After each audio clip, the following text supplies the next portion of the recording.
রবি ঠাকুরের গান দিয়ে শুভ সূচনা, আনন্দ লোকে মঙ্গলা লোকে। একটা জিনিস দেখবেন খেয়াল করে, বৈশাখ পড়া মানেই রবি ঠাকুরের 25শে বৈশাখ আমাদের মনের কোণে চলে আসে। কারণ রবি ঠাকুরকে নিয়েই আমাদের যাবতীয় চিন্তা ভাবনা, আমাদের প্রাণের ঠাকুর। তো সেই অর্থে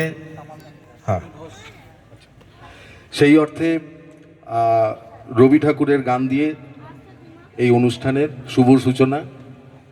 এরপরে আমরা একটু কবিতা পাঠে চলে যাই। আমাদের মধ্যে রয়েছেন শ্রী তমাল কান্তি ঘোষ, ওনাকে মঞ্চে আসার জন্য অনুরোধ জানাচ্ছি। তমাল কান্তি ঘোষ, আপনাকে অনুরোধ করছি মঞ্চে আসার জন্য।